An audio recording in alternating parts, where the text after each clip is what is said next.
Karen Roby here for TechRepublic, joined here by Bill Detwiler and Brandon Vigliarolo, also with TechRepublic. Guys, a lot of Apple news here to unpack. We're going to dissect some of these announcements here. Most importantly, talking about the iPhone 13, of course, Apple Watch Series 7, iPad, and the Mini. And again, a lot to unpack here. Bill, let's start with you. Just right off the top, what were your kind of overall impressions? You know, one of the things that caught me at the very beginning was how Tim Cook opened this event. And that was by playing a montage of the Motown classic, California Soul, and also talking about how important California is to Apple as a company and to the people that work there. And I thought that was really interesting. But beyond that kind of opening, I think there were, some big themes here. And I've talked about this with you previously when we talk about Apple events that are more evolutionary than revolutionary. There were no big bombshells here. We got new updates for, as you mentioned, Apple Watch Series 7. We got updates for iPhone, the iPhone Pro. We got updates for the iPad Mini. And we got a little montage about Apple TV, about how great that is and how they've expanded it, focusing on those services, and a montage about Apple Fitness Plus, their fitness service, which ties directly to the Apple Watch. And I know we're going to talk a little bit more in depth about the iPad and the iPhone, as we should, but I did think that it was interesting to see how clearly Apple is positioning the watch as a fitness product. When the watch first came out, I remember it being positioned not just as a fitness tracker, but also connectivity that you could wear on your wrist, right? You could read emails and texts and get updates. And sure, there were fitness aspects to it, and health and fitness has always been a key part of the Apple Watch. But if there was any doubt that that's how they were positioning the product, it should be gone from everyone's mind after today's event. Apple Watch Series 7 was announced with new features for focused on like bike riding, especially like electric bikes and other ways that it's going to improve your workout tracking and fitness tracking, right? And then followed up by that was the Fitness Plus presentation, and there was a lot of new features and a lot of new programming that they're putting into Fitness Plus that really ties it to the watch. And so I think that was really interesting because as a company that puts them into competition with other fitness companies, not really that they weren't, but squarely in competition with people like Peloton or Mirror or SoulCycle, and of course Fitbit, which is owned by Google. So, nothing revolutionary here, but from a business perspective and Apple's business, I think there were some interesting trends that even business users should watch. Yeah, most definitely. And I agree with you on the watch, Bill. I have the same feelings there. And you mentioned the iPad. Brandon, we'll go to you for this one. A lot of people excited about this, always interested to see what's going to be, changing with the iPad and the Mini, of course. What are your thoughts here? Yeah, well, so, the iPad has, I feel like for a few years, kind of occupied this weird middle space between, the Macs and the iPhones, right? You got this more desktop featured thing, and you got this more, easily mobile thing. And then you got the iPads, which are kind of like not big enough to easily carry, but are still way more powerful. And so the iPad Pro, I feel like, has really stood up to be kind of like this, no, we're the middle ground and you can use this either way. And now they have this new Mini that came out today, or that was announced today. And that I feel like is really kind of like, it's the iPad Pro and everything but size. It's a lot of its new features really put it on par with the iPad Pro. The support for the Pencil 2, which is like a pretty much a Pro, and I think the new Air supports that as well. The new Pencil, there's an edge-to-edge screen. No Face ID, but Touch ID in the top button up there. So it's really kind of going the same direction as the Air, kind of being like a somewhat stripped down iPad Pro. And now you got the Mini that's kind of occupying this super portable iPad Pro experience with including 5G as well. And then they had the iPad announcement, which I felt like really kind of like fell flat, at least to me, compared to the Mini. And they put it first, kind of front load you, get you ready for maybe disappointment. And then they really kind of surprised me with the Mini. I thought, I got to get one of these. I haven't had an iPad since the 4th generation Mini. So that's at least, 4 or 5 years old now. But the iPad itself kind of felt like, okay, this is our budget, low end, $329 machine. But it really didn't excite. And I think the biggest thing that Apple did wrong with that was probably not offering a 5G version, sticking with LTE. I feel like if anyone in the business world or in the professional world is going to say, look at an iPad in 2021, you don't want to buy a new piece of hardware that doesn't have 5G and isn't going to get 5G support. You know, that's an LTE device, and if you're going to use it on cellular, you're losing out on the latest technology and networks that are, you know, mostly everywhere available. So it seems like just a bad investment compared to the iPad Mini, which offers like this pro level experience in just an 8.3-inch screen. Yeah, and I did see that, many people were saying that on Twitter and places like that, that tended to be, a concern, if you will, or complaint from a lot of people who, watched today. So when we talk about, Bill, I'll go back to you for the iPhone 13, of course, a lot to unpack here. What do you think about the specifics that they talked about here? You know, I think before I get to the iPhone 13, I want to build on something that Brandon just said, which is really important, which is talking about how they can bring pro features into the lower cost hardware. And you're seeing that, and this leads me into what I think about the 13, which the iPhone 13, which is Apple's able to do that because of the hardware inside the devices that's getting better. It's getting smarter, or it's getting smaller and smarter. And so I think that is a trend that you continue to see. Now, it's a trend we've always seen, but I think that was pretty pronounced in the Mini. And when it happens with, as Brandon was saying, when the price point becomes really interesting, that's when you start to make decisions. Business buyers or consumers, start to make a decision around which one should I get.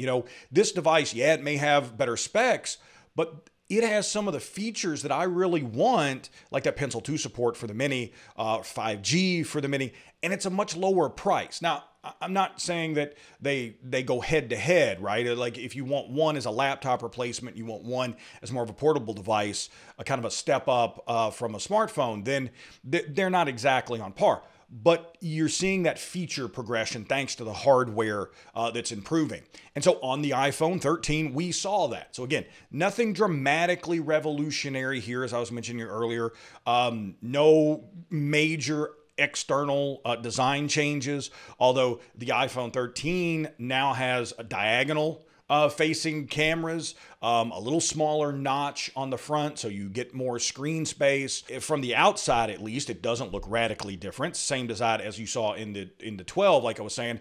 On the inside, though, Apple did say that it's been completely redesigned. So and they showed a picture, but it was only up on the screen today for a few seconds. And so I'm really excited to maybe get one into my hands, take it apart, and actually see if they've really moved away from that familiar design we've seen the last few iPhones.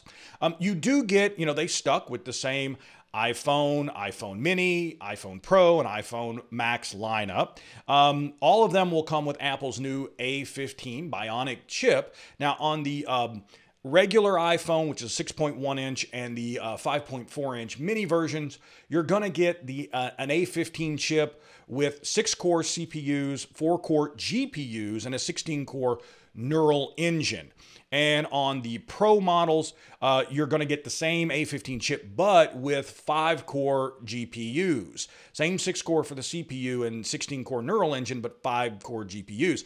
And that really helps to differentiate the two device lines, because Apple is really pushing the Pro and the Pro Max for people who are working with video creatives, people that really want high-end gaming experiences on a mobile device.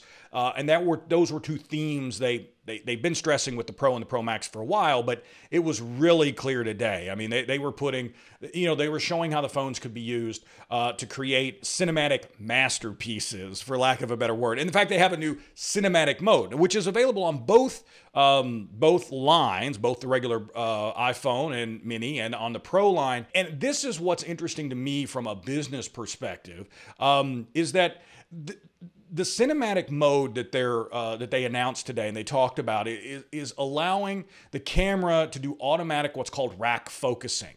And this is something that basically changes the focus of objects that are in frame from far to near. This is kind of complicated to do manually. It's even more complicated to do automatically, but it's thanks to the ML, the AI, the algorithms, the computational algorithms that are running on the device that allow the software to make those decisions on the device while you're filming, and to actually, so that you don't have to do that post-production.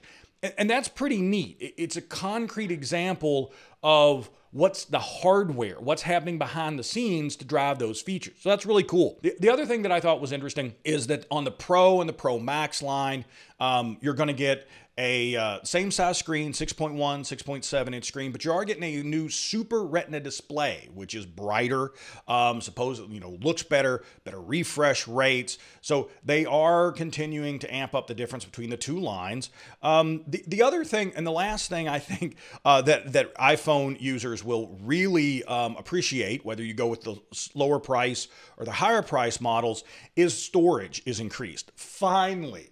As someone that's been an iPhone buyer and an owner for a really long time, they finally started the entry-level model of iPhone with a 128 gig storage option. So you don't have to get the piddly little 64 anymore and pay the extra 50, 100, whatever it is for the 128 gig version. You get the 128 gig version.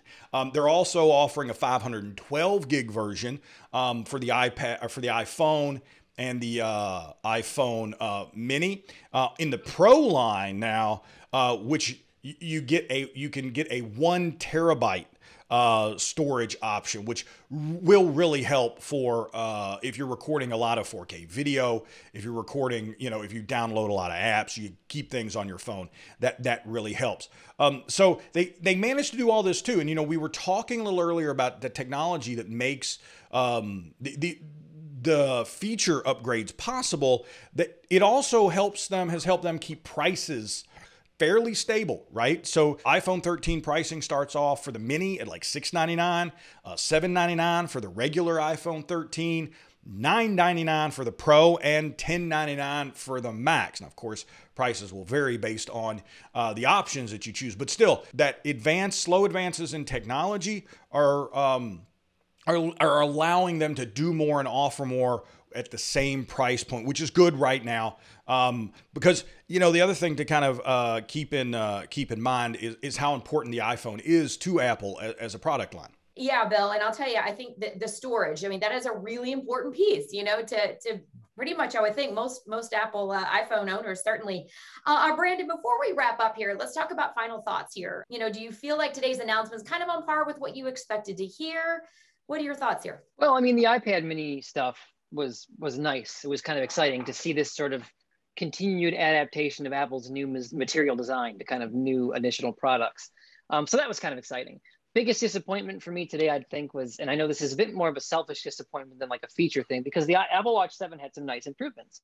But what it didn't have was an upgrade to Apple's new material design paradigm, which, there have been some renders floating around on Twitter and stuff prior to this event. And I was really excited and hoping that some of those may have been actual leaks, because I really like the idea of having that same, rounded corner, but flat edged design, like is now present in the iPhone, the iPad mini, the iPad Pro, the Air, everything but sort of the basic iPad, the iPhone 11 and the watch, now have this new kind of material design standard. And I was really hoping for a new version of that. But that's pretty much my only disappointment. One thing I do want to mention, because Bill was talking about the two different lines of iPhones, and I thought it was interesting as well. It seemed like when they announced the iPhones, they really kind of separated the Pro line from the iPhone and the iPhone Mini in a way that it didn't seem like they did in previous years. Correct me if I'm wrong, but it seemed like there was really a segment and a break between like these iPhones and this Pro line, which is this very much this separated higher tier thing now. I feel like they used to kind of just mention them all in a row. And that was kind of interesting to really see that further division of the hardware into that Pro category and the sort of standard hardware for the average user. Yeah, interesting point. A little bit more of a distinct feeling, between them. Bill, do you think as well? And your final thoughts too? Yeah, no, I agree with Brandon. They've been doing this. They started doing this a while back, and it was further punctuated today. Again, it was like the fitness comment I was making earlier. Like if there was any doubt in anyone's mind about how Apple was or is positioning these product lines, you got it. That should be dissuaded today, right? And you have to remember with the iPhone, I think that's kind of one of my bigger takes is, if you look at Q3 revenue from Apple, the iPhone accounts for about $40 billion in revenue. Now, that's almost as much if you add up all the other lines, including services. So services, Mac, wireless, home, accessories, and iPad. Add all those up, and it's just over what the iPhone alone accounts to Apple's revenue. So I wasn't surprised to see them spend at least half of the presentation today on the iPhone. It's the fall event. It's the iPhone event. We knew we were going to get a lot of stuff, and I wasn't disappointed by anything I saw in the iPhone. I wasn't blown away either, other than, like you said, by the storage options. But I wasn't really, the A15 Bionic chip is great. The new design internally will be great. I was kind of hoping, though, that we might get a little teaser or more information, maybe about the M2 chip or a little more Apple Silicon kind of news. We didn't get anything like that. But, I wasn't too surprised by that. It was kind of, this is going to be an iPhone event, right, in the fall. I guess maybe the only other, I guess maybe the only other disappointment in the event is that the events are still, and I know we're still in the age of COVID, but they're still canned, pre-recorded events. I, as an old school tech journalist and just nerd that likes to see things happen live, I love the old school events. I love, even if you weren't there in person, you got the feeling that there were people in a stage, you are in an auditorium watching Tim Cook on a stage, watching them roll out the products, watching them hold them, plug them into a device, showing the demos live, as opposed to kind of the really, well-produced, very slick promo materials, which is what we've gotten for the last couple years. So I will not miss these, and I really hope that Apple and other manufacturers go back to those live events in person, whenever it's safe to do so, so that you really get that feel that this is an announcement. This is news. This is an event. It's not just, hey, we released our next promotional video. Go watch it and see what happens. I have to agree with you. I mean, you just can't replace a live event, right? Some of Apple's mistakes or snafus with products on stage in the past 15, 20 years have been some of the highlights of those events for anyone watching. It's like, and it also gives you a chance to sort of see, this stuff works, but just like everything else, not all the time. Right. It keeps the human element in it, and you feel like we're all kind of part of it in that way. Guys, this has been great talking about this, of course, and we could for hours here to dissect all of this information. But for all of you out there, when it comes to the iPhone 13, of course, the Apple Watch Series 7, iPad, the Mini, all of that, we got you covered on TechRepublic and much, much more. We hope you'll check us out there. Thanks for watching.